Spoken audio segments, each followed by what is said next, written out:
Welcome back to the deep dive. We dig into the source material so you don't have to. Today, we're looking really closely at a major security problem, the surveillance blind spot. Yeah, and these aren't, just accidental dark spots. They're actual tactical opportunities for criminals. Yeah. We're talking about that unmonitored fence line, maybe a loading bay in shadow, or even just an aisle blocked by like a big seasonal display in a store. Places where someone knows they probably won't be seen. Exactly. They're basically silent invitations for trouble. So our mission today, based on the material we've reviewed, is to explore how these new AI-driven platforms are, well, designed specifically to stamp out these vulnerabilities, both in space and, interestingly, in time. hmm And the key idea, really the core takeaway you should keep in mind, is this combination, this pairing of smart software, AI agents we'll call them, with very adaptive, often mobile hardware, stuff built to work anywhere.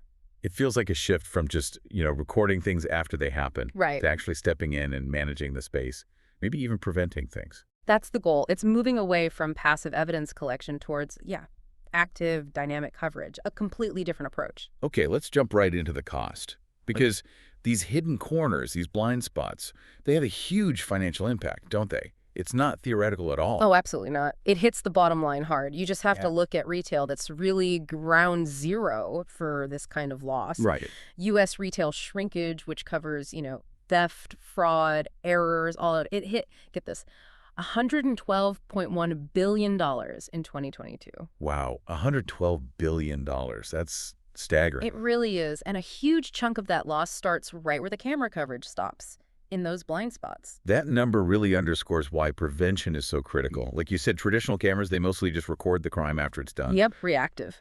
But this new AI approach, it seems focused on stopping that $112 billion loss before it walks out the door. Precisely. And, to prevent effectively, you first need total coverage. You have to overcome the built-in limits of older systems. So, okay, if the issue is bad coverage, why isn't the answer just more cameras?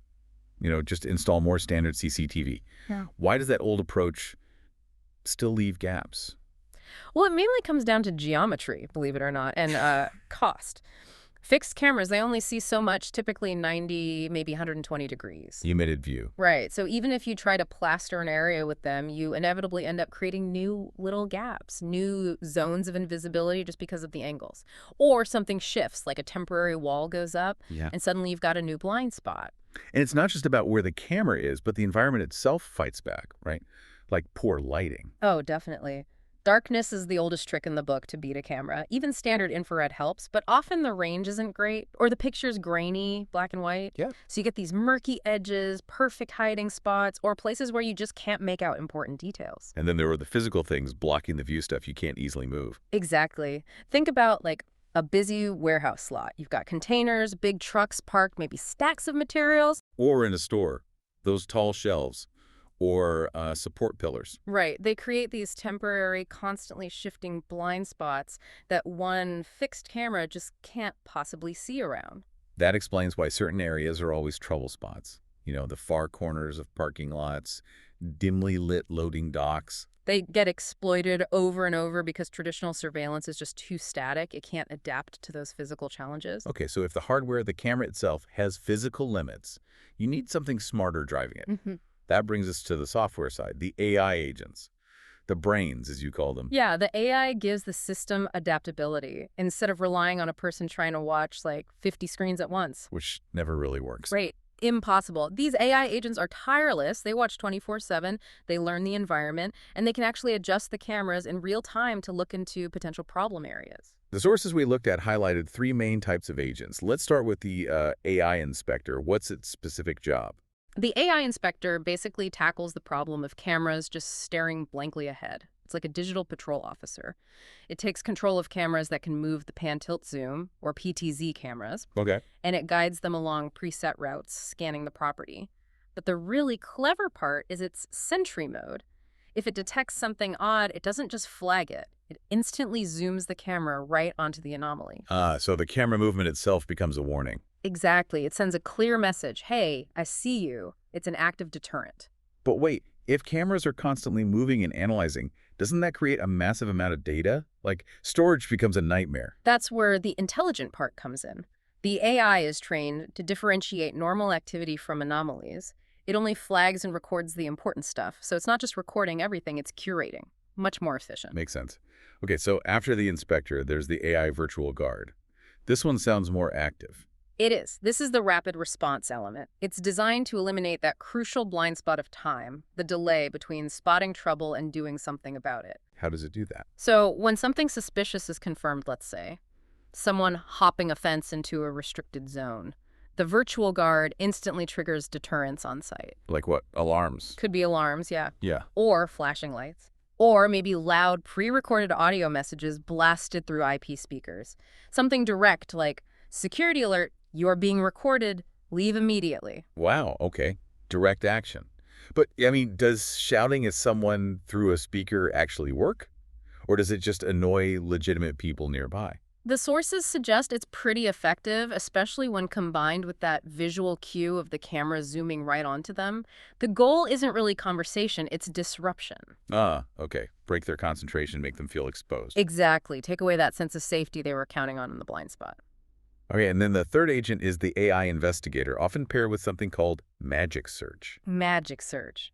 That sounds like it tackles the headache of digging through hours of footage later. That's precisely it. It's the evidence recovery expert. Magic search lets you search your video archives using normal language. Like a search engine for video. Basically, yeah.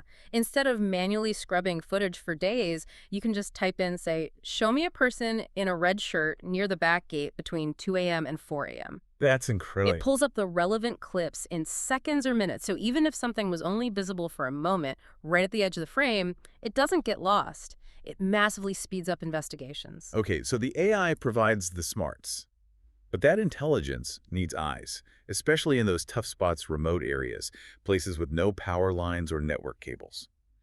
Which brings us to the hardware needed to extend the system's reach. Right, the hardware mission is pretty straightforward. Get eyes absolutely everywhere, especially those remote, dark, or just high-risk areas where running traditional infrastructure is just too expensive or outright impossible.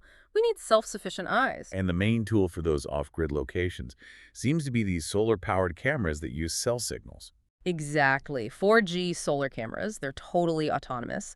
Solar panel for power, 4G or LTE cellular module for data. You can literally put them anywhere with a decent cell signal. And they handle darkness well. That's key. Many have specialized sensors, like Color Hunter technology, that can provide full-color, detailed video, even in very low light, sometimes up to 30 meters away. It effectively erases that nighttime blind spot where traditional cameras struggle.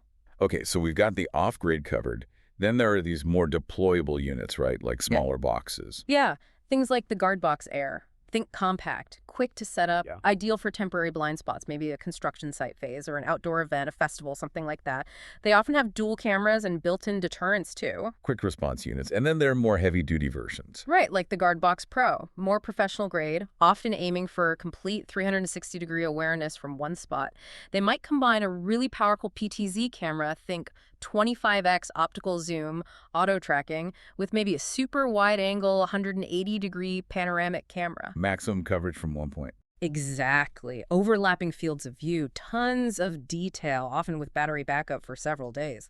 Robust. And then towering over everything, quite literally, is the big one, the trailer. The Alpha trailer, yeah. This is how you beat those ground-level obstructions. We talked about the containers, the vehicles. It uses a big telescoping mast, maybe 7 meters high. That's like, what, 23 feet? 2 stories high, roughly. Right. That height gives the cameras on board a commanding view over obstacles. Perfect for huge areas like logistics hubs, massive parking lots, big construction zones. It makes hiding behind something at ground level almost impossible. Okay, this is where it gets really interesting for me, this synergy. Having smart AI and capable hardware is one thing, but making them work together seamlessly, that feels like the secret sauce. How does this integration create that total awareness? It creates this dynamic, almost predictive tracking system. The AI orchestrates handoffs between cameras instantly. Imagine a fixed camera, maybe one of those solar ones, detects motion way out on the perimeter. The AI immediately tells the nearest PTZ camera, maybe the one high up on that trailer mast, okay, look over there, zoom in, and track that object. So it's like air traffic control for cameras. Kind of, yeah. It ensures continuous observation. The target can't just disappear in the little gap between one camera's view ending and another's beginning. The handoff is seamless. So you get this multi-layered defense where everything's talking to everything else. Can you walk us through a scenario? How does it actually shut down a blind spot attempt? Sure. Let's say someone tries to break into a large warehouse yard at night. They know the back corner behind a shed is usually a blind spot, so they park there. Classic move. But now there's a solar camera covering that spot. It detects the heat signature, maybe movement. Instantly, the AI virtual guard kicks in. Lights, sirens. Maybe bright flashing lights first, and that loud speaker warning, security alert, area monitored. Simultaneously, the AI directs the PTZ camera on the nearby trailer to whip around, zoom in, and start tracking the vehicle and the people getting out. And the security team. They get an immediate alert on their phone or tablet with a live video feed showing exactly what's happening right now. The system didn't just see it, it actively intervened, lit them up, warned them off, and gave security eyes on in seconds. It collapsed both the physical blind spot and the response time blind spot. That integrated system creates what the sources called a web of awareness. Sounds like coverage is redundant, always active. That's a good way to put it. Redundant and actively managed. If one camera's view gets temporarily blocked by, say, fog or a truck parking, the AI knows and can use another asset to maintain coverage. That integration is what truly eliminates the blind spot concept. So let's bring it back to the impact. We started with that massive $112 billion retail loss figure. How does investing in this kind of total proactive visibility actually help organizations? What's the payoff? Well, the payoffs are pretty significant, both tangible and intangible. First, there's just the safety factor. Staff, customers, they feel safer knowing there aren't these dark patches where things can happen unseen. Peace of mind. Definitely. Second, that active deterrence and full coverage directly prevent loss. Crime is less likely to happen if the opportunity isn't there. And if something does happen, the clear video evidence is gold. It protects against bogus insurance claims, liability lawsuits. It cuts off risk. And presumably it makes security teams more efficient. Hugely.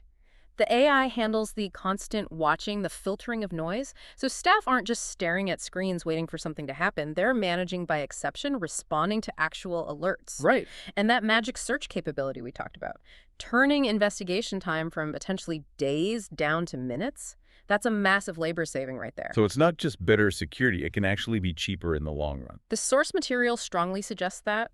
We saw figures indicating this integrated AI approach can cut overall security operational costs by like 30 to 50%, Wow. while improving coverage to near perfect levels. Getting rid of blind spots essentially means getting rid of expensive uncertainty. Okay, so this deep dive really shows how these AI-driven platforms are tackling that old Achilles heel of security systems. Yeah, Continuous proactive protection seems to be the new standard. it really does. And the takeaway seems clear. Security without blind spots isn't just a nice to have anymore, it's becoming essential. It means, fewer surprises, more control. Absolutely. And it does lead to a pretty profound final thought, doesn't it? If these intelligent systems can now effectively eliminate blind spots almost everywhere, vast parking lots, hidden stockrooms, you name it. Yeah. In a world where cameras are ubiquitous and coordinated by AI, actively seeking out and removing physical anonymity, well, what does privacy even mean then? Where's the last place you can truly be unseen by the digital eye? Something to think about.